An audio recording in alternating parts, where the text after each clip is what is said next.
Number 9. River RosenKist.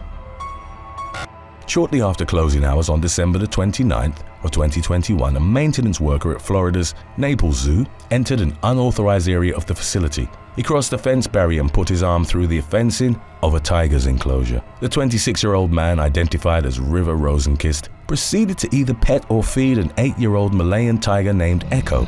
The animal then attacked him, grabbing his arm and pulling it into the cage. RosenKist called the emergency services to ask for help, and when a deputy arrived at the scene, he saw the worker with his arm in the feline's mouth. At first, the officer kicked the fence to try and scare Echo, hoping that he would let go of RosenKist's arm. Seeing as the animal wouldn't budge, he pulled his gun out and shot it dead. Later reported he'd been forced to do so in order to save RosenKist's life. The latter suffered serious injuries and was airlifted to a nearby hospital. Doctors managed to save his arm, and the Collier County Sheriff's Office announced he wouldn't be criminally charged in the death of the tiger. Number 8. Fabian Ardo. Mechanical engineering student and part-time model, Fabian Ardo was hiking with a group of friends and his girlfriend through Australia's Royal National Park on June the 8th of 2014. The park is home to the Wedding Cake Rock attraction, which is fenced off and features signs warning that it could fall at any time. In spite of the clearly stated dangers, the sandstone rock formation is a favorite among daredevil photo enthusiasts, and local authorities have reportedly struggled to keep people from it. 23-year-old Ardo, who had previously worked as a rock climbing instructor in France for approximately 4 years, deviated from the safe path to reach the edge. Ardo was allegedly hanging from the side of the rock when it crumbled in his hands, causing him to lose his grip. Other reports stated that it slipped while jumping from a lower tier to an upper portion of the sandstone formation. In the moments that followed, he plummeted over 130 feet, or about half the height of a giant sequoia tree, to the turbulent waters below. Due to high winds and rough seas, it took rescuers roughly 6 hours to find Ardo's lifeless body. Number 7. Cheryl Mory. 33-year-old Cheryl Renee Mory was trying to scale a fence surrounding an outdoor swimming pool in Greer, South Carolina, on July the 7th of 2015. While accompanied by a friend at around midnight, the mother of 3 started climbing the wrought iron fence, trying to reach the neighborhood pool. During the attempt, Mory lost her footing and fell onto the metal structure, resulting in her leg and pelvis region being impaled by a spike. Her friend consequently called 911. Emergency workers had to cut the fence in order to free Mory, and she was rushed to the hospital with part of the metal spike still embedded in her leg. Her wound resulted in critical blood loss, as the spike appeared to have severed at least one major artery. Doctors performed emergency surgery on her, but the woman was ultimately pronounced dead. Number 6. Leanne. A woman in her 30s, only identified as Leanne, visited the Wildlife World Zoo near Phoenix, Arizona on March the 9th of 2019. When she reached the jaguar's cage, Leanne leaned over the barrier, keeping visitors at a safe distance from the deadly predator. The jaguar then pushed its paw through a hole in the fence and clawed at the woman's arm, leaving her with multiple lacerations. Passers-by rushed to her aid and paramedics were called to the scene. Leanne was taken to a local hospital where doctors stitched up her wounds, which weren't deemed life-threatening. While subsequently speaking to a media outlet, Leanne said she felt lucky to have survived the mauling, admitting it had been wrong of her to ignore the barrier. The woman added that the zoo should consider moving the fence back to prevent other visitors from making the same mistake. Number 5. Felen Smith.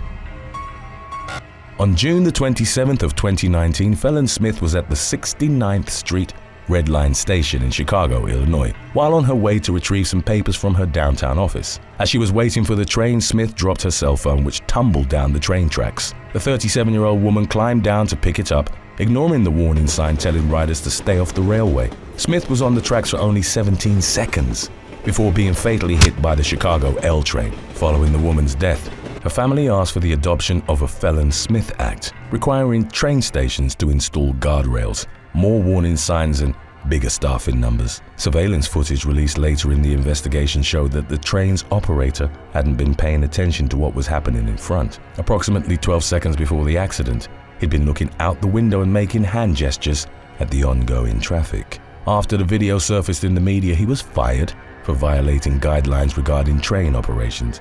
However, transit authorities stated that it was impossible to determine if the train could have been stopped in time to avoid the fatal impact. Number 4. Ayano Tokumasu.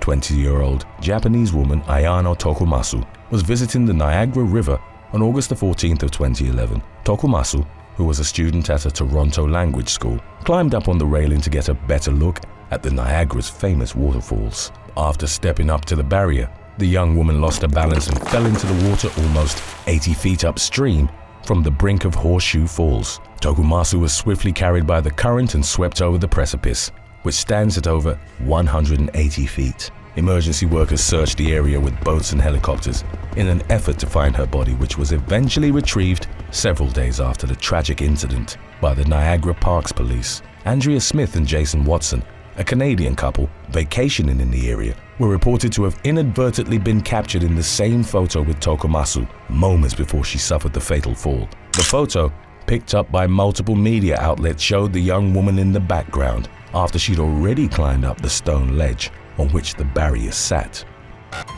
Number 3. Dale Whitehurst. While walking home near Wolstenton Retail Park in Stoke-on-Trent, England, Dale Whitehurst decided to take a shortcut in June of 2021. In doing so, the man attempted to climb a 7-foot metal palisade security fence. He managed to get up on it but then slipped, resulting in his jeans being pulled down around his ankles and cutting the blood flow to his feet. As he fell over, Whitehurst hit his head and was knocked unconscious. The 44-year-old was left hanging upside down on the fence, with jagged spikes piercing both his ankles. When Whitehurst awoke, he couldn't feel his legs. Whenever he tried freeing himself, the jeans only twisted tighter around his ankles until the pain would just knock him out again. His phone was out of reach, so he tried screaming for help but received no response and ended up being stranded on the fence for 5 days. The man subsequently recalled thinking he was going to die and that he'd started experiencing hallucinations due to the high summer temperatures. At night he would get cold and start feeling the lack of food and water while trying to survive. Whitehurst managed to get hold of an empty soda can in which he'd urinate and then use for hydration. On the 5th day, he heard people walking by again and started screaming loudly. 3 young men approached him, and as one of them ran to get help, another went to get him water. Whitehurst later learned one of the men was an off-duty police officer. Firefighters responding to the emergency call had to cut down nearby trees to release him. He was taken to the Royal Stoke Hospital, where doctors told him they needed to amputate both of his legs because they were severely infected and covered in dead flesh. Medical staff reported that Whitehurst had had oxygen trapped inside every organ and described his survival as miraculous. Number 2. Joshua Thomas Taylor. Joshua Thomas Taylor was driving along with his family on Interstate 65 near downtown Nashville, Tennessee on May the 5th of 2022. When his child threw his favorite toy out of the window, 32-year-old Taylor decided to keep driving, only to return later that night to search for it. He drove back to the area at around 9 p.m., parked at an off-ramp and got out of the car to look for the toy, but he was unable to find it. The Tennessee Department of Transportation help truck drivers approached him and tried to talk to him. Potentially startled by them, Taylor then ran across the interstate and jumped over the barrier to the northbound side. The truck drivers immediately started traveling to the opposite side of the interstate when they heard a loud collision. Moments after jumping the barrier, Taylor was hit by an SUV and subsequently pronounced dead at the scene. According to a statement released by the police, the driver involved in the accident didn't display any signs of impairment and he hadn't been crossing the speed limit when the impact occurred. Number 1. Meline Davis. On the night of January the 11th of 2020, Instagram model Meline Davis and her friends were at a party in Vaucluse, a suburb of Sydney, Australia. At around 6 a.m, they all decided to visit Diamond Bay Cliffs, a popular selfie spot nearby, to watch the sunrise. In an attempt to get a better photo of herself with the view, 21-year-old Davis climbed over a safety barrier to go and sit on the edge of a cliff. At some point, the young woman lost her balance and plunged to her death more than 250 feet. Witnesses later reported to have heard her friend saying she has gone before they called the emergency services at around 6:32 a.m. Her lifeless body was found wedged in a rock shelf, roughly 55 feet below the surface of the sea.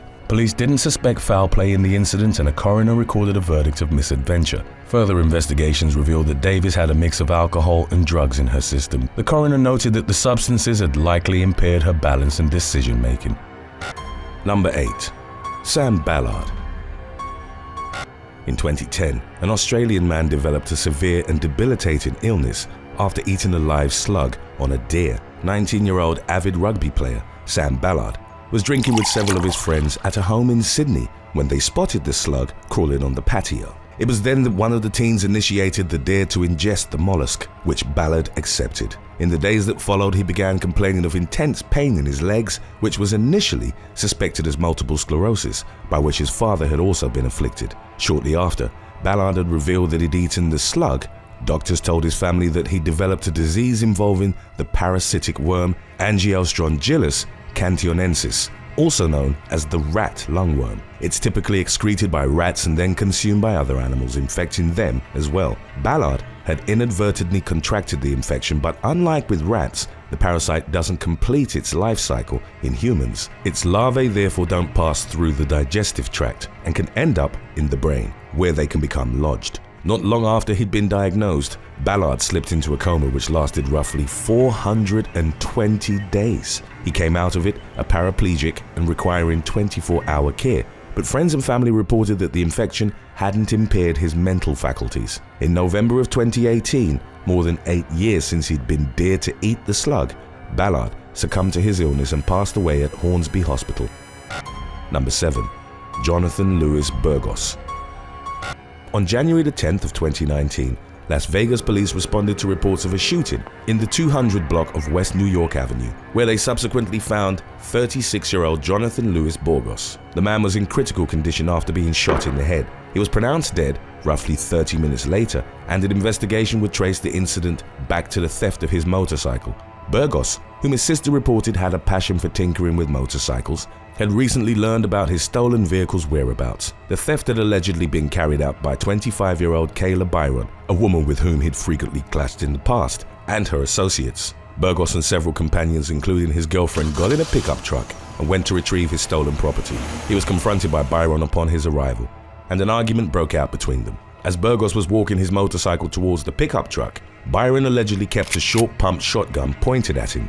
Those at the scene would later recount that the man, who in the past had taken part in amateur mixed martial arts bouts, looked frightened. As he got near the truck, Bergos then reportedly turned around and dared Byron to fire. According to a subsequent arrest warrant, his words to her had been along the lines of, if she was going to shoot him, to do it already. Byron then pulled the trigger and pumped a round into his head. She fled the scene and spent 2 weeks on the run before she was arrested on murder charges without incident at a home in the Southeast Valley. Number 6. Anurag Chandra. A deer involving a doorbell ditch prank led to the death of 3 teenagers in Southern California on January the 19th of 2020. The victims had been part of a group of 6 teens who'd been having a sleepover at a residence in Corona, Riverside County when the deer originated. Shortly after 10 p.m., the oldest of the boys, 18-year-old Sergio Camposano, drove the others to the nearby home of Anurag Chandra, aged 42.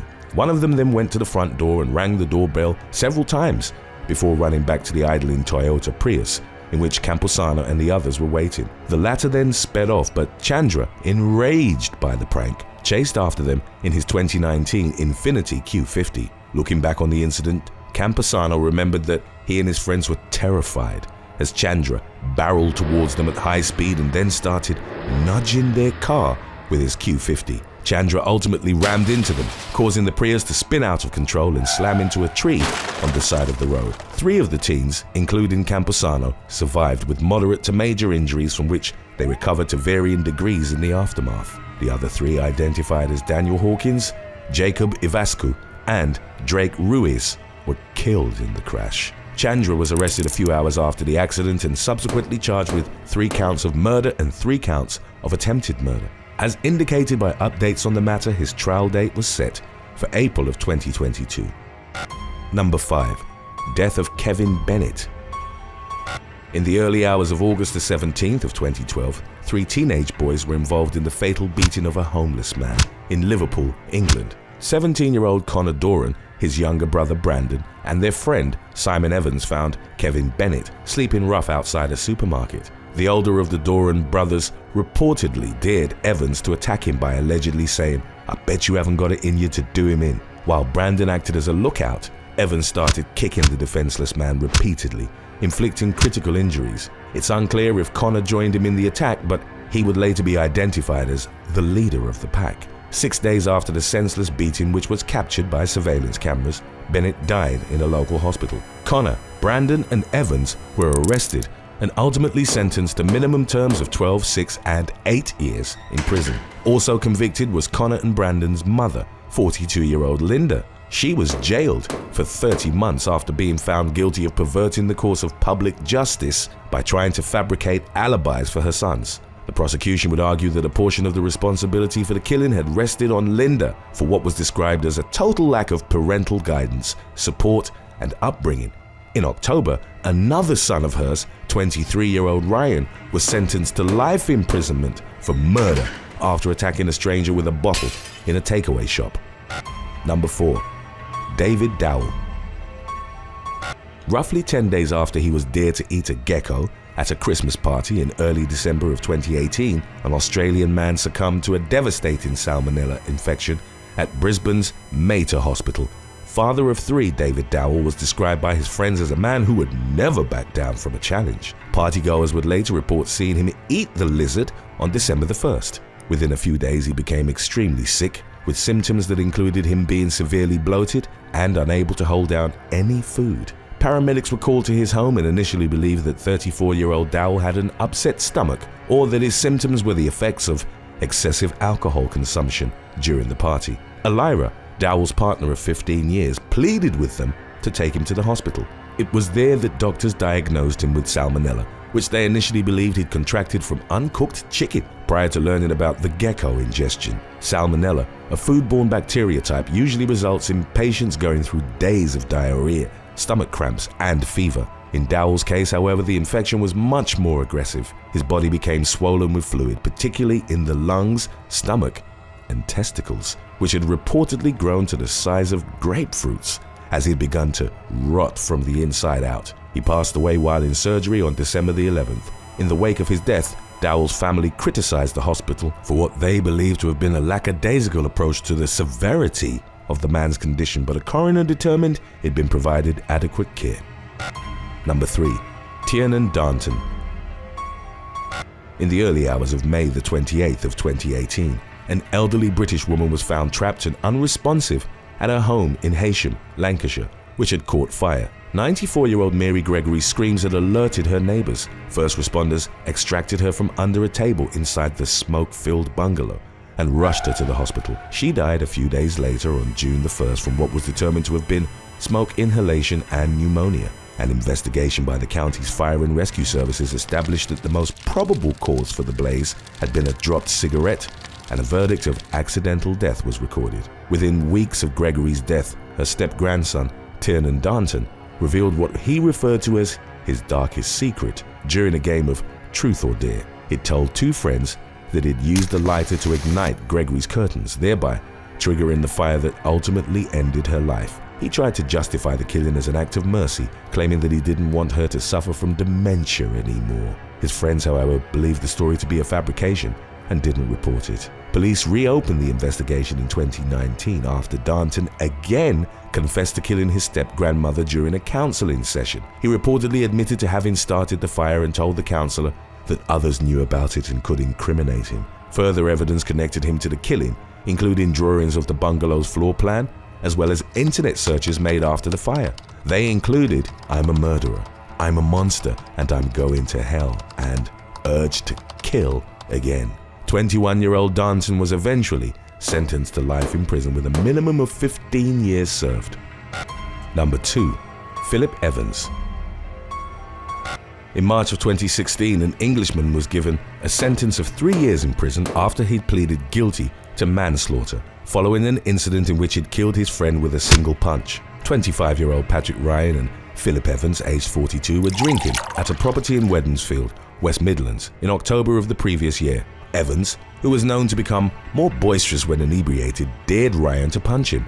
The former boasted that he'd never been knocked out before and presented his chin. Ryan was reluctant to hit the father of one at first, but Evans continued provoking him. He eventually delivered a swinging punch that landed on the left upper side of the other man's neck. Evans reportedly complimented the strike, and the pair continued drinking until he collapsed on the floor of his living room. Ryan believed that he'd passed out because of the alcohol and didn't call for an ambulance. He alerted one of Evans's neighbors before heading to his residence, which was a few doors down on the same street. It was there that he was subsequently arrested. A neighbor found Evans but was unable to revive him and called for an ambulance. Unfortunately, there was nothing that paramedics could do for the man, as Ryan's punch had caused fatal internal hemorrhage. Number 1. Playground accident in Bavaria. In 2012, a man suffered a fatal accident at a playground in Bavaria, Germany, after daring his friends to use an automobile and spin him on a roundabout. According to police in the Niederweibach area, the unnamed 20-year-old had asked 3 friends to strap him into the carousel with duct tape. They then connected it to a BMW and drove off as quickly as they could, causing the merry-go-round to spin at a dangerous speed. The tape came undone in the process, and the man was forcefully flung from the ride. He suffered devastating head injuries and was pronounced dead at the scene. His friends had to be treated for shock in the aftermath, while local authorities launched an investigation into the incident, which the state prosecutor viewed as a case of involuntary manslaughter. Number 8. Wang. In 2011, when he was in his late teens, a Chinese citizen sold one of his kidneys for a new iPhone and iPad. The teenager, only identified by his surname as Wang, was reportedly desperate to obtain the Apple products in order to keep up with his classmates. The items were among the most coveted electronic gadgets in China at the time, but they were steeply priced, often equal to or beyond the whole month's salary of an office worker in a big city. Wang's parents couldn't afford them, so the teen decided to sell his kidney and contacted black market middlemen on an online messaging board. The operation took place at an uncertified clinic in the city of Chenzhou, with Wang receiving 22,000 yuan, or about $3,500 for his left kidney. The teenager's cut was later determined to have been only 10% of the illicit transaction, with the middlemen keeping the vast majority of the money. His mother learned what he'd done upon seeing him with the new devices, an iPhone 4 and an iPad 2. She contacted the authorities, and following an investigation, 9 people were charged by public prosecutors, including 3 surgeons. Jail sentences of 3 to 5 years were handed out to each of those involved, while a court awarded Wang's family a compensation of approximately $230,000. In November of 2012, the young man's health gradually deteriorated in the surgery's aftermath. The latest updates on his situation came 7 years after he'd sold his kidney and indicated that his life had become extremely difficult. He'd spent most of his days bedridden and relied on his family to look after him. Wang, who suffered from renal failure and required regular dialysis, had also abandoned his studies and was living on social benefits. Number 7. Steph Mat. A former reality TV star was forced to give up on a lucrative business that involved selling jars of her intestinal gases after experiencing heart attack-like symptoms. Connecticut woman Steph Mat, mainly known for her appearance on the show 90 Day Fiancé, had begun documenting her unique products on TikTok in 2021, and she amassed millions of views on the platform. Her business venture had commenced in November after she'd received requests on the adult content site Unfiltered. The 31-year-old woman was surprised by the demand for her wind jars, and the self-described fartrepreneur was selling up to 50 jars every week. At the height of production, Mat told a media outlet that she made roughly $200,000 before ultimately announcing her retirement due to health concerns. In late 2021, Mat was rushed to the emergency room with shooting pains in her chest and breathing difficulty. Talking to Jam Press, she said, "I thought I was having a stroke and that these were my final moments." At the hospital, however, an EKG revealed that the symptoms had stemmed from the accumulation of excess gas due to the woman's high-fiber diet. To keep up with production and demand specifics, Mat for months had been mainly living off of beans, eggs, and protein shakes. The former reality star also commented on the reactions to her unusual product, noting that While some had praised her girl boss attitude, she'd also received negative attention and even death threats. Number 6. Marcos Salas and Laura Holliday. The authorities in Palm Beach County, Florida, captured a pair of burglars in March of 2019 after they'd taken a taxi to the Boca Raton home they'd targeted. Marcos Salas and Laura Holliday, aged 34 and 33 respectively, were captured by surveillance cameras as they arrived at the address on March the 11th. Holliday checked the mailbox before she and her accomplice went to the back of the home. They proceeded to smash a rear window and then enter the property, from which they eventually made off with jewelry and other valuable items. Towards identifying the two suspects, the authorities were reportedly able to gather evidence based on the footage and the taxi driver's reports. Salas was arrested and charged with burglary, grand theft and criminal mischief, with his bond being set at $56,000. He admitted involvement, and a few days after he was apprehended, Holliday was taken into custody as well on similar charges. Number 5. James Sorby. In 2011, a young man from England ended up in the hospital with horrific burns following an attempt to steal copper cables. The incident occurred at an electricity substation belonging to a disused post office sorting room in Leeds, West Yorkshire. The high prices paid for copper and other metals had recently caused a surge in metal thefts across the county, but 22-year-old James Sorby's attempt nearly cost him his life. He'd made his way into the disused room but didn't even get a chance to touch the targeted wires. A massive charge jumped a gap and connected to Sorby, sending a surge of 22,000 volts into his body. The father of one suffered severe burns to his hands and face, in addition to a weakened heart, partial loss of sight in his left eye, and diminished mobility in one of his hands. He survived but spent weeks in the hospital, where he underwent multiple surgeries and skin grafts. As the electricity left his body, it caused a skull wound that exposed the man's brain, and he required a graft and hair transplant for it. Sorby, who shared his story as a warning to other would-be metal thieves, claimed that the most traumatic moment of his recovery was when his daughter couldn't recognize him because of his facial burns. Number 4. Failed McDonald's robbery. In June of 2016, two hapless robbers targeted a McDonald's in the eastern French city of Besançon, but their criminal endeavor was promptly thwarted. After entering the restaurant, they started shouting at customers to get on the floor and, to make their intentions known, fired a shotgun blast into the ceiling. What the pair didn't know was that at the time, 11 of the 40-some customers were plainclothes members of the National Gendarmerie Intervention Group, an elite unit specializing in hostage situations. The Special Forces officers, who had their weapons concealed, didn't immediately intervene, as they primarily sought to protect others present in the restaurant from an escalating conflict. They instead waited for the right moment to pounce on the robbers. One of them took close to $2,300 out of the register, and they both then attempted to make their getaways. Members of the elite unit chased after them and caught one of the men as he stumbled on some stairs.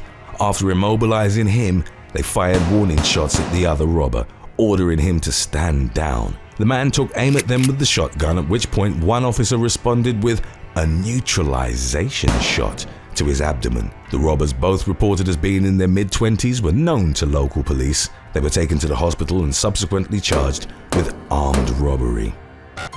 Number 3. Carjacking attempt on Derek Lewis. In May of 2021, UFC heavyweight contender Derek Lewis took to Instagram to describe an incident in which an unnamed man had tried to break into his car. The attempted vehicle theft occurred in Lewis's home city of Houston, Texas. At the time, 36-year-old Lewis, nicknamed the Black Beast, not only competed in the heaviest division of the most prominent mixed martial arts promotion in the world, but also held the record for most knockouts in his division. Multiple media outlets reported on the situation, described the feared striker as the last man one would want to carjack. As he returned to his car on May the 18th, following a training session, Lewis heard some noises before discovering a man using a screwdriver and attempting to open the door on the driver's side. Lewis hit the alleged thief and then pinned him down until the authorities arrived at the scene. He then posted to his social media a photo of the man being put in a police cruiser, as well as a video showing the damage to his car. Lewis also uploaded a photo of his bruised knuckles to his Instagram story, captioning it "Satisfaction He's okay. The would-be thief had been struck so hard by Lewis that he needed to be taken to the hospital for treatment prior to being charged with criminal mischief. Number 2. Roberto Fuentes Bernal. In 2016, a man from Venezuela became the target of brutal mob vigilantism after he'd allegedly mugged a man on the streets of the capital city of Caracas. The incident occurred during hard times for the South American country, as in recent years it had been dealing with severe inflation, poverty, and a crime rate which some media outlets reported was on par with that of a war zone. During the April incident, a man in his 70s who just left the bank began shouting that Roberto Fuentes Bernal, aged 42, had stolen his money. Bernal started running but was soon knocked to the ground and savagely beaten by a group of motorcycle drivers. They reached into his pockets and handed the mugging victim a wad of cash reportedly equivalent to $5. As Bernal bled out on the curb from a gash in the back of his skull, one man poured gasoline which had been siphoned from a motorcycle tank on his body. Bernal was then set ablaze, and as one witness reported, his skin began to audibly crackle and pop as the smell of burning flesh began to fill the air. Onlookers didn't intervene, but only took out their cell phones and recorded Bernal struggling to get up and fruitlessly trying to extinguish the flames that were consuming his head and body. He would have died in the street if not for the intervention of Alejandro Delgado, a youth pastor and part-time motorcycle taxi driver. He put Bernal out, much to the protests of his co-workers, and the accused mugger was rushed to the hospital. His eyes had been seared shut, and his scorched trachea only allowed him to speak in whispers. Bernal died 2 days later, and the harrowing video of the vigilante attack began circulating online. According to updates on the matter, prosecutors had charged 23-year-old law school dropout Michael James with pouring the gasoline. However, the case against him was considered weak as his face wasn't clearly visible in the video and witnesses were reluctant to cooperate with the police. Number 1. Nitin Vora. Over a weekend in August of 2020, a bank robber in Western India was found dead after breaking into the Ujjivan Small Finance Bank in Vadodara. The man, identified as Nitin Vora, had used an electric cutter to gain access to the bank, where he was captured by surveillance cameras at around 12:45 a.m. Vora then took the power tool and attempted to cut through the bank's vault. The facility's Chennai-based security team alerted manager Prashant Sharma. He made his way to the bank, where he was shocked to find Vora dead in a pool of his own blood. It was subsequently determined that while working in the dark, the robber had tripped on the cutter's wire. He then fell on it, and the power tool fatally sliced through his neck. Number 9. Neurop Prajapati. On January the 3rd of 2021, Neurop Prajapati and her friends were at a well-known picnicking spot in the Sundargarh district of Odisha, India. Prajapati approached ravine rocks which bordered a turbulent river and began taking photos and selfies. At the same time, another visitor was filming the raging waters and turned the camera to Prajapati, in doing so capturing the sequence of events that would ultimately lead to her death. She was taking selfies while facing the river as a man was trying to pass behind her. He lost his balance on the slippery rocks near the edge and leaned into Prajapati, inadvertently causing her to fall in the water. The cell phone video ended with her being swept away by the strong current. The fire department, along with Prajapati's family, searched the area for 22 hours before ultimately finding her body in a stone cavity on the river, roughly a quarter of a mile from where she'd fallen. Number 8. Fernanda Morela. Avid traveler Fernanda Morela, originally from Brazil, had visited and lived in several countries including Ireland, Germany, Canada, and the US before moving to Australia in 2017. According to her friends and family, Morela was focused on making the world a better place and had worked as a volunteer with several organizations and institutions throughout her life. In July of 2021, she went to a cliff in Kangaroo Point in the city of Brisbane. Located in the center of the city along the Brisbane River, the cliffs are a popular spot for rock climbing and abseiling. It was Morela's 33rd birthday, and according to her family, she wanted to mark the occasion with a sunset selfie. As she was posing near the precipice, the woman slipped over 80 feet down the cliffs. Emergency services were called to the scene at around 5 p.m. after Morela was found unresponsive at the base of the rock face. Paramedics attempted to revive her, but she was ultimately pronounced dead at the scene. A spokesperson for Queensland Police reported that there was no evidence to suggest Morela had taken her own life and treated the incident as a case of misadventure. Number 7. Anna Krupeniakova.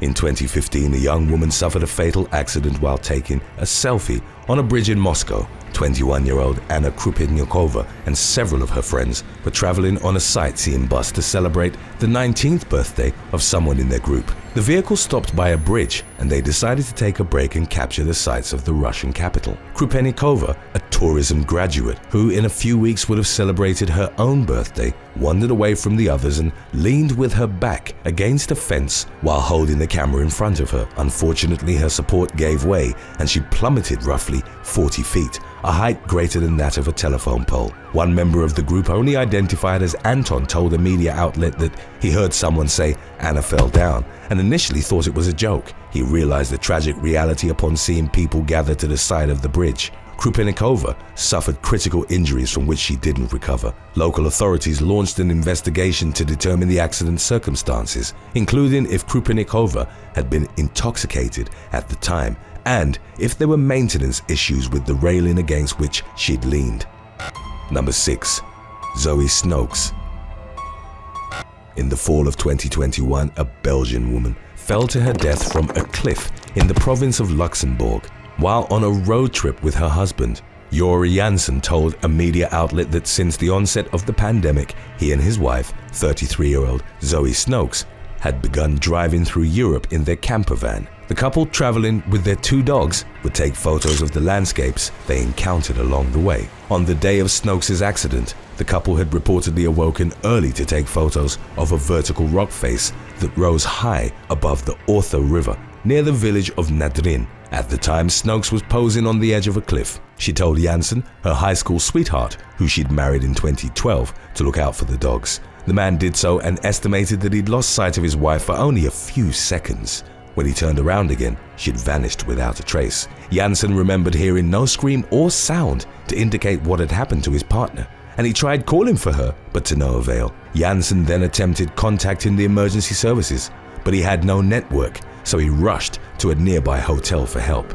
He would later learn that his wife had plummeted roughly 100 feet into the river. Recovery teams consisting of police, firefighters, a medical helicopter, and scuba divers searched the area and recovered her body. Upon unlocking her phone, Jansen discovered a photo taken by Snokes which he described as her very last selfie, that in the background also showed the river in which she'd fallen.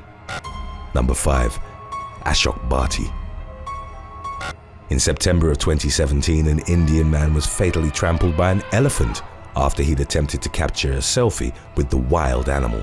50-year-old Ashok Bti had allegedly been drinking alcohol before approaching the elephant near Kwan Ramunda, Odisha state. What followed was caught on video by witnesses who'd watched the encounter unfold from a safe distance. According to an assistant conservator for the forest, the lone elephant was stressed and disoriented as it had become separated from its herd. Forest officials were actually in the process of guiding it back to its group at the time. In trying to get a selfie with the elephant, Bti made it feel threatened and was charged. He tried to run away but tripped and was run over by the rampaging elephant, suffering critical crushing injuries. An ambulance was called to the scene, but unfortunately, Bti died en route to the hospital. Number 4. Christina Valdeviano Mansell.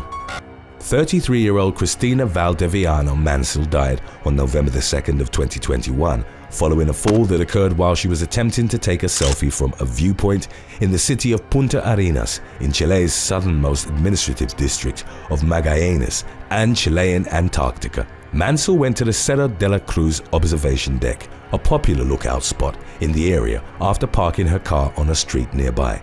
Mansell sat on a handrail located on the edge of a steep drop and tried to take a selfie with the cityscape in the background. She was reported to have then lost her balance while leaning back and suffered a plunge of roughly 23 feet. Mansell landed hard on her head and died instantly. Police didn't rule out some form of foul play, but the preliminary results of their investigation indicated that the woman's demise had been accidental. Number 3. Igor Kem. In 2015, while trying to replicate a stunt from his favorite movie, a young man from Serbia was run over by a train. 22-year-old Igor Kem was described as a stunt enthusiast who, according to his friend Marko Miloš, was always doing crazy things. Kem wanted to recreate a scene from the Serbian movie Barking at the Stars, in which a character, played by actor Nikola Đurico, proved how fast he was by outrunning a train.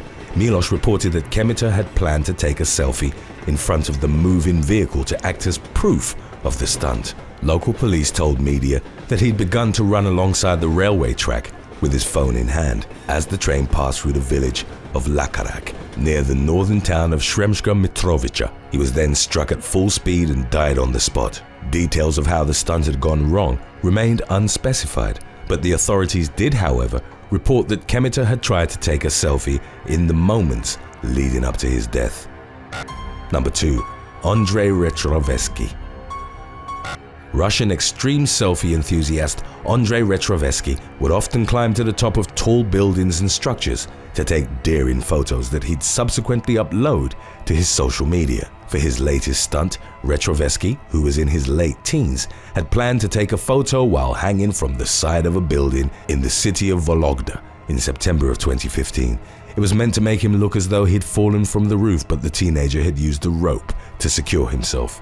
Unfortunately, his safety line snapped and Retrovetsky fell 9 stories, landing in some bushes below. Even though they'd absorbed some of the impact, the teenager suffered severe injuries to which he succumbed in a hospital roughly 2 hours later. His death came at a time when Russia had been experiencing a string of selfie-related deaths involving cases of explosions, falls, accidental shootings, and electrocution. These incidents prompted the authorities to launch a Safe Selfie campaign, the tagline of which read, "Even 1 million likes on social media are not worth your life." Number 1. Hatice Akbut. In October of 2021, a young woman dropped to her death from a viaduct in Adana, Turkey, while she was reportedly in the process of taking a selfie. Hatice Akbut, aged 21, and her cousin were at the Vardar Viaduct, an arch railway structure built by German engineers in the early 1900s. Her cousin, 26-year-old Mazlum Sozeri, was visiting from Spain. Akbut decided to take him to the bridge, a popular tourist attraction that was also featured in the opening chase scene of the 2012 James Bond movie Skyfall. Shortly after 5:30 p.m., as the pair was posing for a selfie, Akbut, who'd recently started working as a chef at a local restaurant, lost her balance and fell from the bridge. Sozeri tried to grab hold of her, but in doing so went over the edge as well. Akbut plummeted an estimated 160 feet, a height comparable to that of Paris's Arc de Triomphe. The emergency services were called to the scene and rescuers winched the cousins from where they'd landed via a crane. Akbut suffered devastating injuries and was pronounced dead at the scene, while Sozeri was transported to a hospital in a condition described as non-life-threatening. Number 6. Bethany Ferguson. As lip injections had become wildly popular, and as more and more of her friends sported fuller lips, Bethany Ferguson decided in 2017 that she wanted them too. After doing some research and reading reviews, the mother of 2 booked an appointment at a place an hour from her home in Livingston, Scotland. Her practitioner was Tammy O'Brien, whom she happily paid just over $200 for the procedure. In April, she went in for her first session, but left unsatisfied after a lump formed on her bottom lip. O'Brien had tried to smooth it out, but the two decided that Ferguson should return another time to get it fixed. 2 months later, Ferguson returned, bringing along her boyfriend. To her surprise, O'Brien tried to correct the botched procedure by injecting her upper lip. The results were worse, and her boyfriend could hear and see her lip pop out unevenly to one side. Ferguson called off the appointment as her lips swelled and started to turn black. Her lips continued to swell hours after she got home. She sent a picture to the beautician, who advised her to go to the emergency room. The plastic surgeons had never seen the likes of it and warned her that she could have gone blind, believing the filler had been injected into an artery. After 4 hours of treatment, she was sent home to recover, only to return weeks later. She had developed sepsis from an abscess in her lip and was hospitalized again, this time for 2 weeks. Doctors warned her if she hadn't come in, she wouldn't have made it through the night. After everything she'd gone through, McPherson said she'd still get fillers because she thought they looked good. Number 5. Christina Burton. Manchester resident Christina Burton wanted fuller lips, but sticking to a budget, she opted for a £75 or $103 at-home procedure, set up comfortably in her own home. The beautician started by applying a topical numbing cream to her lips. The cream felt uncomfortable immediately, but the beautician assured her the reaction was normal, as numbness can feel like swelling. She was in pain, but carried on and got 1 ml of filler injected into her lips. For hours after the procedure, her lips continued to swell, spread into her nasal pathway and throat. She tried antihistamines and painkillers, but the discomfort turned to fear as she started to struggle to breathe and swallow. She called an ambulance, who treated her at home for 45 minutes, stabilizing her with adrenaline, oxygen, and a nebulizer. Burton stated she'd considered just going to bed before calling an ambulance, but then realized she would have likely died. Still massive by the time she got to the hospital, her lips felt as if they had their own pulse and hung so heavy that she couldn't open her mouth. Released from the hospital the following night, Burton began sharing photos on social media. One of her friends apparently vomited at the sight, while many others assumed it was an outlandish filter. When a professional plastic surgeon was referred, he was incredulous that people get medical procedures done in their homes. Having paid only £75 or $103, he heavily questioned what was in Burton's fillers, as a 1 ml vial alone would be at least £55. Burton admitted to being tempted on multiple occasions to get them again, but in the end was too scared. Number 4. Olle London and Angelique Frenchie Morgan. Reality stars Olle London and Angelique Frenchie Morgan found each other online through a shared obsession with plastic surgery and K-pop. While living in Korea in 2013, London was introduced to K-pop and was taken away at how perfect the artists appeared. He developed a fixation for Jimin from the group BTS and became obsessed with becoming his exact replica. After spotting Morgan on Celebrity Big Brother, London reached out to her, and the two bonded over their obsession with changing their appearance constantly to look like their idols, a Korean heartthrob and a life-size anime doll, respectively. London and Morgan spent a combined $322,500 and went under the knife 24 times. To achieve what he calls his complete makeover, London underwent 5 nose jobs, cheek and jawbone reduction, chin surgery, liposuction, and eye surgery.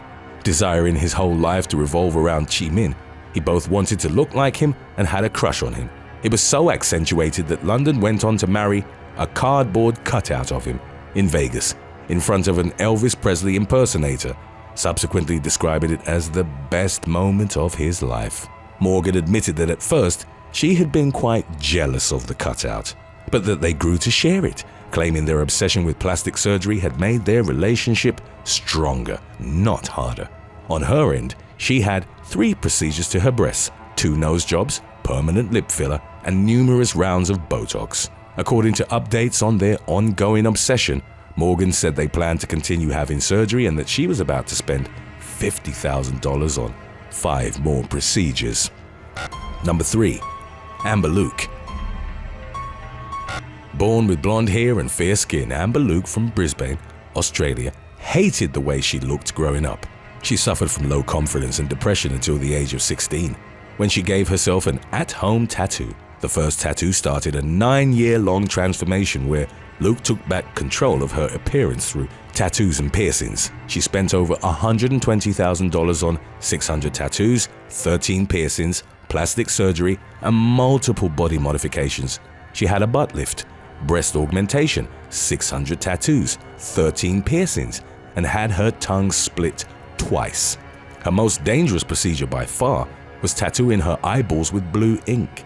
During the procedure, the tattoo artist went too deep, and Luke was left blind for 3 weeks.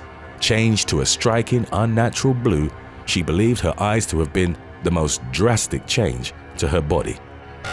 Number 2. Allegra Cole.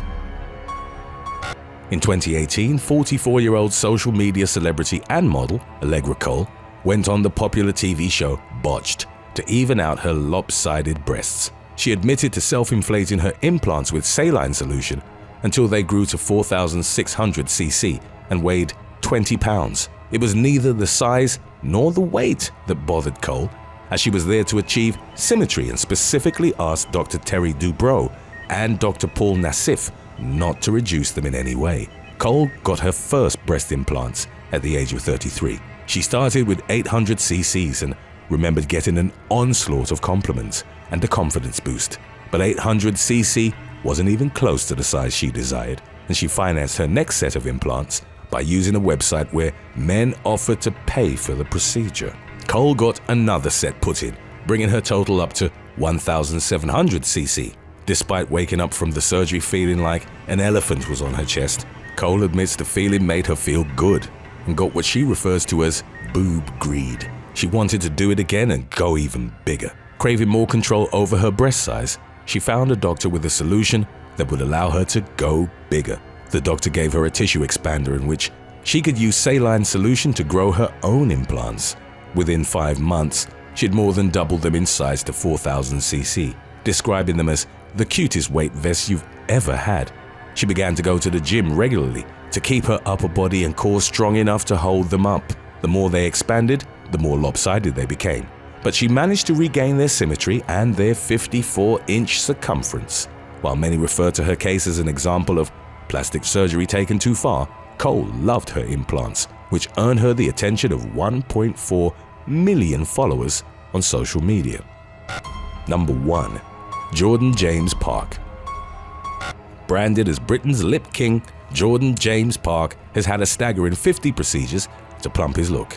He gained recognition in 2015 when he went on Channel E's show Botched with leaky lip fillers. In an attempt to copy his icon, Kim Kardashian, he spent over $170,000 on lip fillers, Botox, eyebrow tattoos, and laser hair removal over a 6-year period.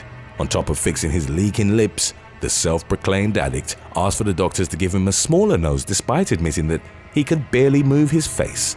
They refused, physically demonstrating how the procedure could hinder his breathing. In January of 2019, Park returned on Botched to try his luck once again.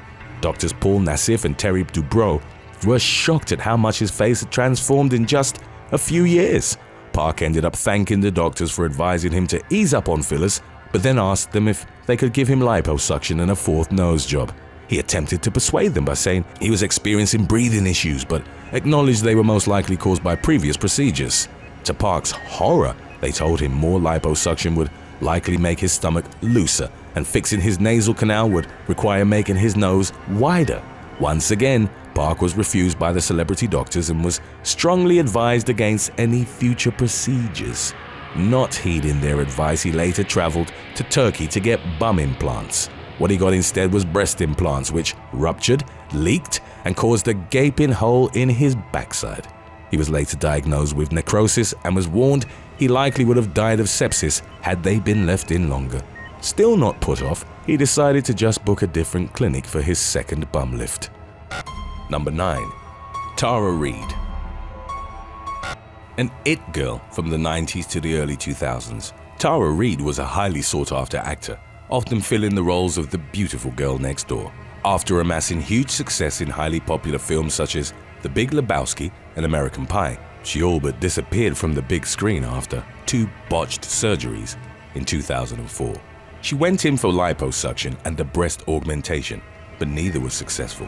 The procedure left her disfigured, with rippled skin and a massive hernia that forced her to hide her body and pass over movie roles. Despite knowing something was off, she lived on in shame and discomfort for 6 months, following her doctor's assurances that it would get better. To make matters worse, she suffered from a highly publicized wardrobe malfunction in which her breasts and its unsightly scars were exposed. Reid's surgery mishaps were extensively featured in the media, and she eventually went under the knife again in 2006 to remedy the past wrongdoings. However, the emotional and physical damage was done. Reid bounced back in 2013 with the surprising popularity of the Sharknado franchise that went on to have 3 sequels.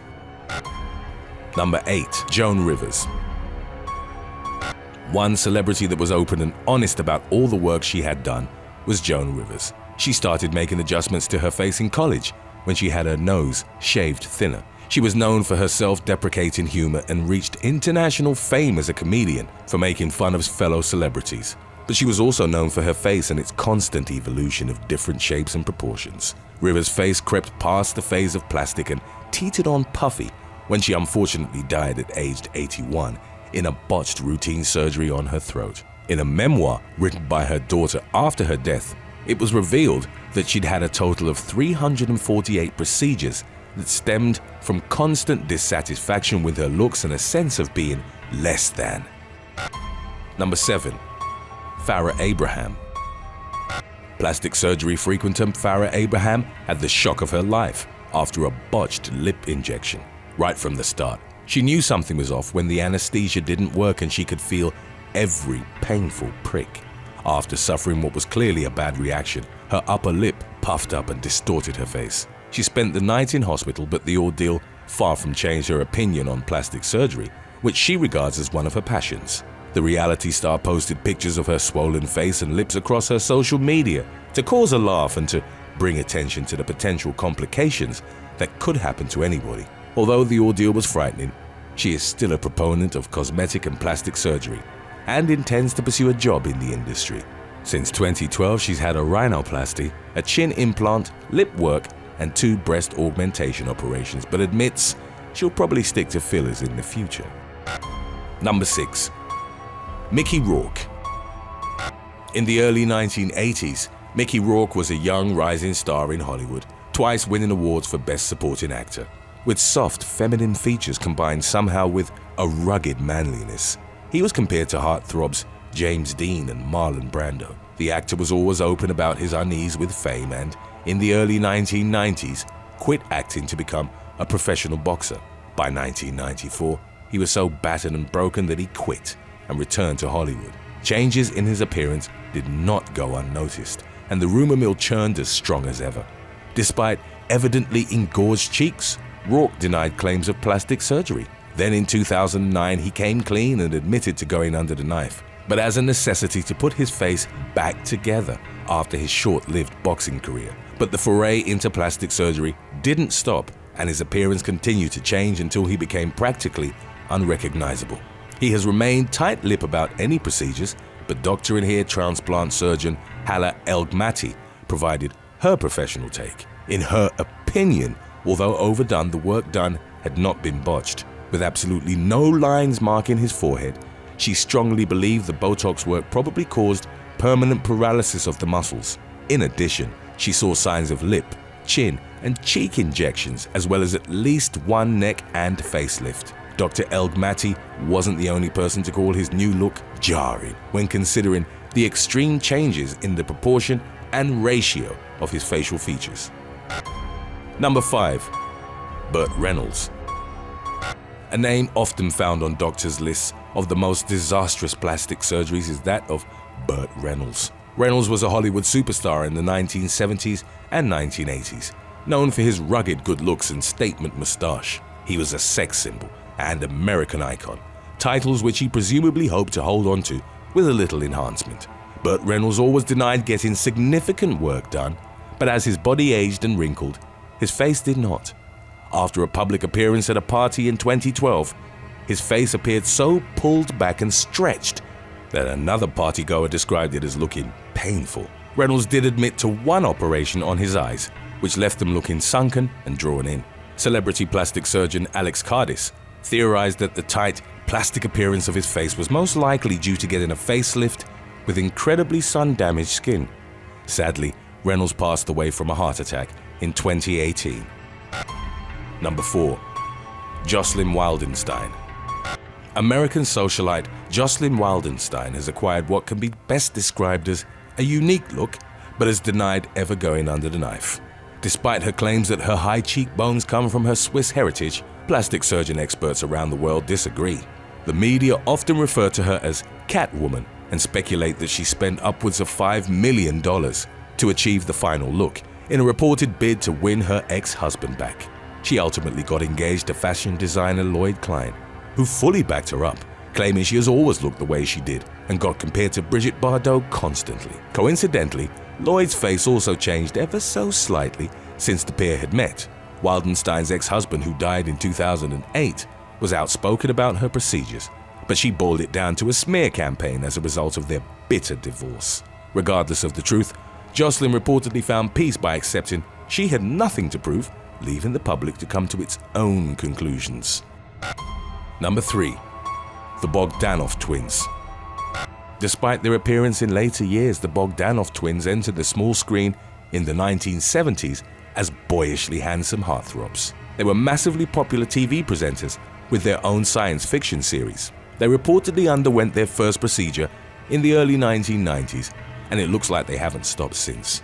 Although they've never come out forthright with denial or confirmation, it's believed they have had chin and cheek implants as well as multiple rounds of Botox and fillers. Some loyal fans defend the pair and suggest the disparity in their look is due to a hormonal disorder called acromegaly, which has caused the bones in their face to enlarge. Number 2. Priscilla Presley. Priscilla Presley was the victim of a botched cosmetic procedure performed by an unqualified doctor.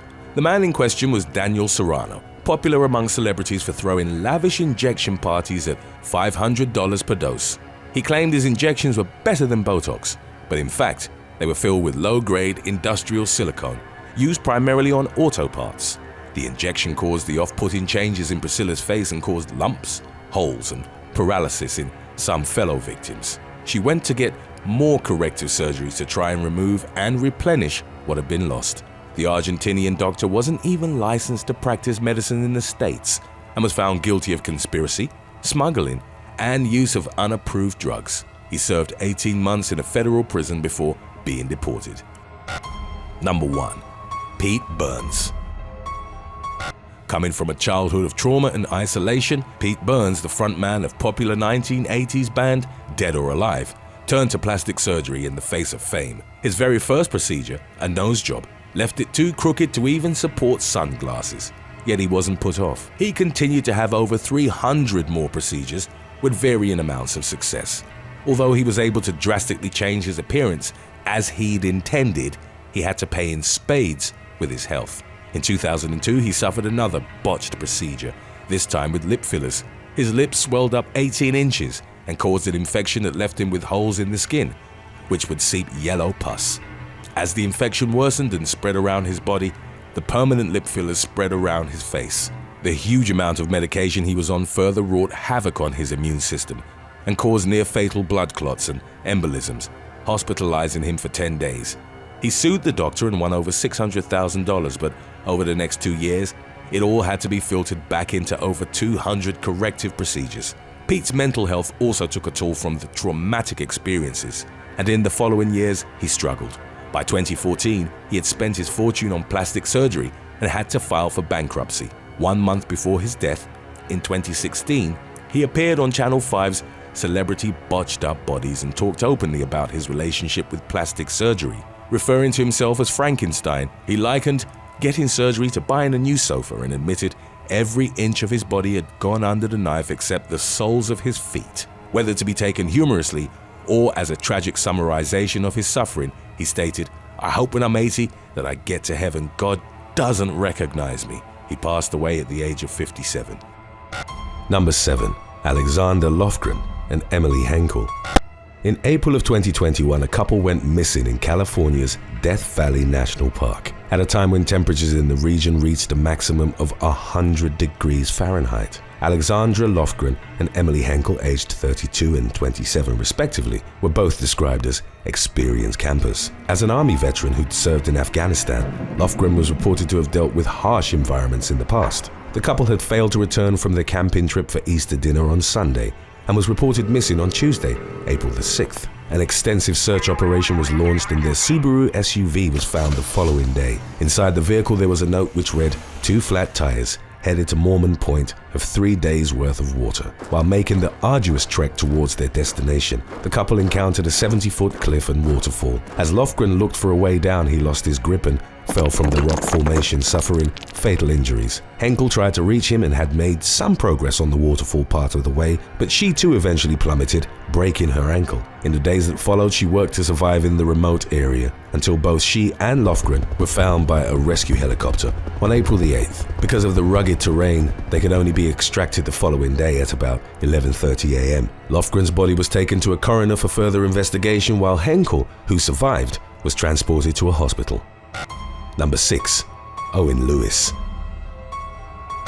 A young Englishman died in the French Alps in early January of 2018 while trying to find his way to his holiday apartment at the Rissoul ski resort. 22-year-old Owen Lewis, originally from Coventry, was last seen drinking alone at the La Grotte du Yeti bar early on January the 2nd. He was waiting for a group to join him in Rissoul the following day. Lewis was reported missing by his friends and family after they couldn't reach him over the phone and social media. A search was launched, and a few days later, on January the 5th, a helicopter from the National Gendarmerie spotted a body in the snow near a mountain stream. Officers arriving on foot recognized the remains as Lewis from the missing person posters that had been placed at the Yeti, and the man's identity was confirmed through his passport. The bar was only a few hundred yards from Lewis's accommodation, but he was believed to have taken a wrong turn after leaving the establishment. His disorientation, potentially alcohol-induced, had taken him only a few hundred yards from the Yeti, near a mountain stream. Footprints in the snow indicated he'd gotten lost before succumbing to hypothermia. Number 5. Albert Krashian. In March of 2011, Canadian man Albert Krashian and his wife Rita left their home in British Columbia and headed for a trade show in Las Vegas. Coming down from Oregon, they planned to make a stop on the Nevada border in the town of Jackpot and search for the quickest route on their GPS. The couple, both in their 50s, was captured on surveillance footage at an Oregon gas station on March the 19th. The navigational system then led them back to a road through a treacherous mountain region for which they were drastically unprepared. As they tried to power through the rough terrain, their Chevrolet van, which was over a decade old and had only front-wheel drive, got stuck in the mud. 3 days elapsed with them fruitlessly trying to free the vehicle, and a decision was made that Albert would set out on foot to find help. He started walking through the muddy terrain, marking the last time that Rita ever saw him alive. 7 weeks passed, with the Krashians' friends and family presuming that they'd died but having no concrete indication of what had happened to them. Then, 3 hunters searching for game in the area stumbled upon the van, which had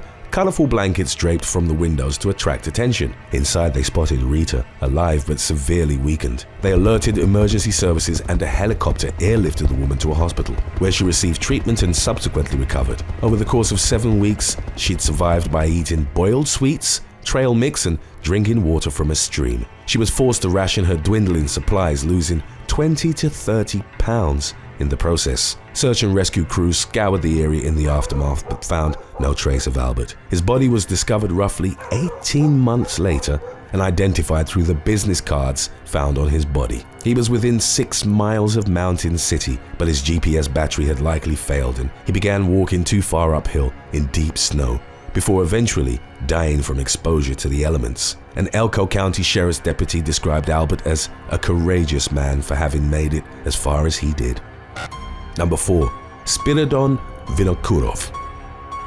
In March of 2013, while traveling to visit relatives in the Sakha Republic, Russia, a hunter got lost and nearly perished in the Siberian wilderness. 48-year-old Spiridon Vinokurov was heading to the village of Alekokuyel, located about 75 miles from his lodge. As he'd later tell a media outlet, Vinokurov was checking his traps along the way and had failed to notice the signs of an impending snowstorm. As the blizzard engulfed him, the hunter became disoriented, and then the petrol ran out in his snowmobile. He began trudging through the snow in Russia's most unforgiving terrain, hoping that he'd encounter another vehicle. At some point during his plight, a pair of wolves began stalking Vinokurov. The hungry predators kept their distance while the hunter was walking upright, but after 4 days, Vinokurov could only muster up enough strength to crawl. It was then that the wolves closed in on him. He would subsequently recount, "They cut the distance sharply and were literally breathing down my neck." Bone-tired and extremely cold, Vinokurov resigned himself to his fate and dropped face down in the snow, knowing he'd either freeze to death or be eaten alive by wolves. Fortunately, not long after, he was spotted by a rescue helicopter. The crew found Vinokurov barely conscious and badly frostbitten. He was airlifted to a hospital where he received urgent treatment, with doctors determining that he didn't require any amputation. Number 3. Cecil Knutson and Diana Bedwell. In May of 2015, California couple Cecil Knutson and Diana Bedwell got lost in a desert area of San Diego County as they were heading to meet family in Palm Springs. 79-year-old Knutson and Bedwell, aged 68, were last seen leaving the Valley View Casino in Valley Center on May the 10th. They were expected to meet their son, Robert Acosta, for a Mother's Day dinner. They never got there, nor returned to their Orange County home. Acosta feared that they'd been kidnapped or that their car had rolled down a hill as, over the course of several days, multiple ground and aerial searches of the backcountry were carried out. It would eventually emerge that the couple had gotten lost after taking what they believed to be a shortcut. Realizing that they'd made a mistake, Knutson tried to back up their 2014 white Hyundai Sonata, but struck a large rock. The vehicle got stuck on the rugged road near a Boy Scouts camp on the Los Coyotes Indian Reservation close to Warner Springs. The couple, both of whom were diabetics who required insulin treatment, were unable to move forward. They didn't have any supplies and, using the car as shelter, survived by eating oranges and the banana pie that they'd intended to take to Acosta's home. After 7 days, Knutson passed away. Bedwell ate orange peels and drank rainwater over the days that followed. The woman was found alive and severely dehydrated 2 weeks after she and Knutson had gotten lost. Bedwell, who attributed her survival to faith, had also lived through a gruesome family tragedy approximately 5 decades prior in 1965. Her teenage sister, Sylvia Likens, succumbed to extensive injuries and malnourishment after being subjected to spine-chilling torture at the hands of caregiver Gertrude Banishewski, her children, and their neighborhood friends. The incident is often described as the worst and most sadistic crime to have ever taken place in the state of Indiana. Number 2. Leonard Barry Weller. In 2021, a British pensioner was lost for 3 days in a Thai jungle while on his way to meet some friends. 72-year-old Leonard Barry Weller, originally from Hastings, was riding his motorbike towards the province of Kon Kaen in the country's northeast. He became disoriented after entering dense woodland while traveling on an unfamiliar route, and with temperatures rising to roughly 95 degrees Fahrenheit, climbed a hill in an effort to find a path. Weller then couldn't trace his steps back to his motorbike before he was caught in a monsoon storm and forced to find shelter.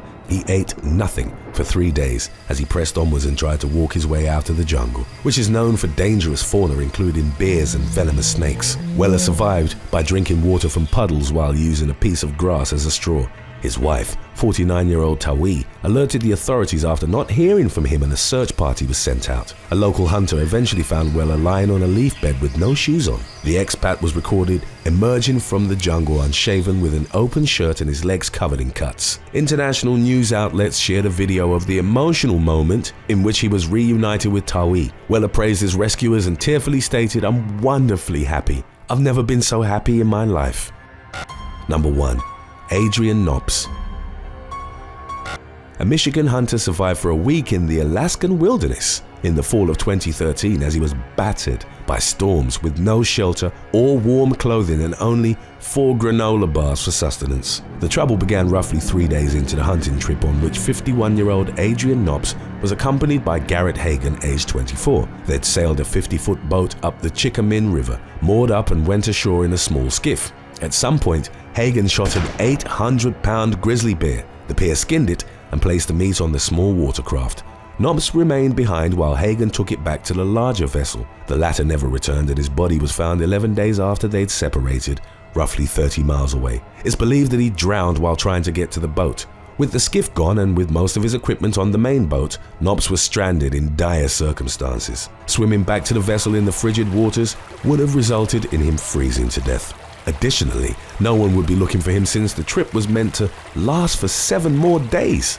Knops moved to higher ground. As the days passed, he didn't lie down on the sodden earth and instead tied himself to tree roots, which also enabled him to withstand constant rain and stormy conditions. Inclement weather wasn't the only threat, as he was also in an area known for the presence of bears and wolves. He rationed the granola bars, eating just 1 per day, and estimated to have only got a few hours of sleep throughout his ordeal. At one point, believing he was going to die, the hunter carved a message into the butt of his rifle which read, "A. Knops, stuck on river tidal flat for 5 days. Cold, wet, no food.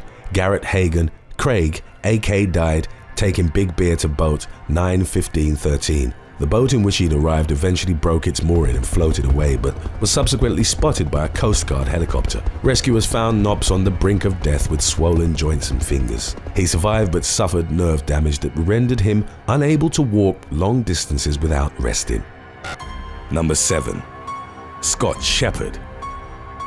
In late March of 2014, Scott Shepard and a friend were pursuing a thunderstorm in South Dakota when heavy hail forced them to pull over. 35-year-old Shepard then stuck his arm out of the vehicle to record the storm with his cell phone. He suddenly felt a powerful shock as a lightning bolt struck his arm. Shepard dropped his cell phone, which continued recording. It captured a plume of debris and dust, elevated by the lightning strike on the asphalt. While he was stunned by the incident, Shepard's injuries weren't life-threatening. He didn't believe that he'd been hit directly. The bolt had likely bounced to him after striking his car and another passing vehicle, both of which subsequently had to be towed because their electrical systems were disabled. After the incident, Shepard and his friend resumed storm chasing and headed towards Montana and North Dakota. Number 6. Texas tornado. On March the 28th of 2017, 3 men died in a vehicle collision during a storm chase outside of Spur, Texas. Kelly Williamson and Randy Yarnell were live streaming their pursuit of a tornado in the area. The pair starred in a show called Storm Wranglers on the Weather Channel. The broadcast showed Williamson and Yarnell traveling in conditions of fog, dark clouds, and heavy precipitation. The feed abruptly cut off just after they'd sped through a stop sign, a traffic violation that was later confirmed by local police. They crashed into a vehicle driven by Corbin Yeager, a 25-year-old storm spotter with the National Weather Service. All 3 men were killed in the crash, and in the aftermath, Yeager's mother filed a federal lawsuit seeking $125 million for his wrongful death. The lawsuit was aimed at the Weather Channel, the estates of the storm chasers, and others. There had apparently been prior concerns regarding Williamson and Yarnell's reckless driving.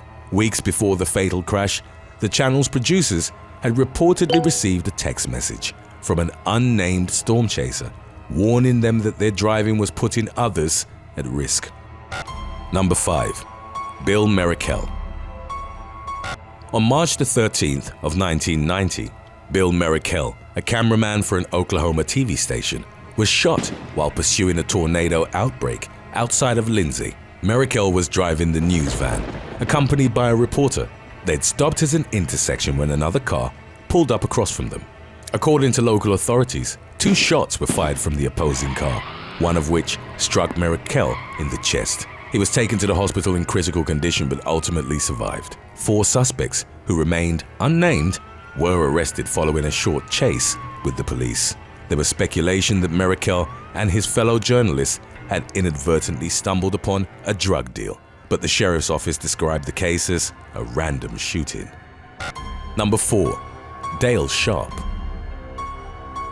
In 2019, Australian photographer Dale Sharp was fatally struck by a car in southern Kansas.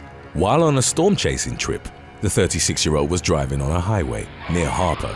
He struck a deer and got out to check on his Nissan SUV, which was blowing smoke from the hood. Sharp was in a nearby ditch while his car was facing north on the southbound lane, making it look like he was driving the wrong way. Another driver swerved to avoid what seemed like an impending crash, but drove into the ditch and hit Sharp. He was taken to a hospital where he later passed away. Number 3. Andy Gabrielson. In 2012, professional storm chaser Andy Gabrielson was killed in a crash on an Oklahoma highway. 24-year-old Gabrielson, who'd been pursuing extreme weather events for nearly a decade, was driving home after a trip to Texas. He was one of the storm chasers accompanying the crew of Tornado Hunt on the Weather Channel. A drunk driver traveling the wrong way on Interstate 44 crashed into his Chevrolet Tahoe head-on. 4 vehicles were involved in the ensuing pileup, which claimed the life of Gabrielson and another person.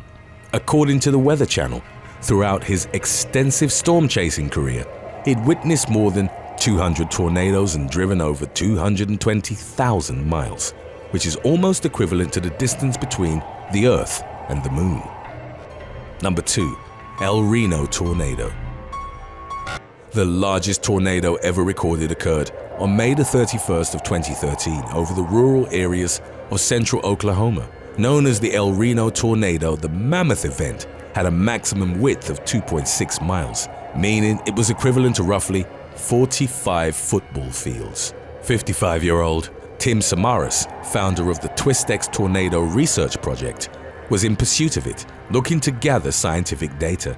Samaras, also known for his work on storm chasers, was joined by his 24-year-old photographer son, Paul, and fellow TwistX member Carl Young, aged 45.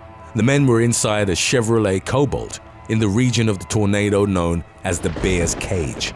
It's characterized by a rotating cloud wall, which is the bear, and the strong precipitation surrounding it, the cage. While the position offers a clear view of the tornado, it also gives chasers little time to react if it changes direction. In less than a minute, the tornado simultaneously took a sharp turn towards their position and rapidly expanded. The vehicle was caught and mangled by a sub-vortex of nearly 300 miles per hour. Paul and Young were ejected from it, while Tim remained buckled in the passenger's seat. The Cobalt was tumbled for over half a mile and compressed into a metal ball, with only one of its wheels still attached to the body. All three men lost their lives and became the first storm chasers to have been killed by a tornado. Number 1. Richard Charles Henderson. Richard Charles Henderson was the fourth storm chaser to die in the El Reno tornado of 2013. A 35-year-old truck driver from Hinton, Oklahoma, Henderson wasn't affiliated with the TwistX project and had decided to pursue the storm in his pickup truck. A few minutes before it took his life, he'd taken a blurry photo of the tornado and sent it to his friend, George Slay. The two of them then spoke on the phone. Henderson told Slay that he was out chasing storms, to which he replied, "You better quit that." A few moments later, Henderson reportedly told him that debris had started hitting his pickup. Then the phone was cut off. Henderson was thrown from his car and his lifeless body was subsequently discovered near El Reno. Other storm chasers were hurt by the tornado. Mike Bettis, a meteorologist for the Weather Channel, was in a sport utility vehicle which was thrown roughly 200 yards by the twister. Bettis and another passenger suffered minor injuries, but the driver was left with a broken neck, several broken ribs, and fractured vertebrae. Thanks for watching. Would you rather drive into a tornado or ride a jet ski into a tsunami? Let us know in the comments section below.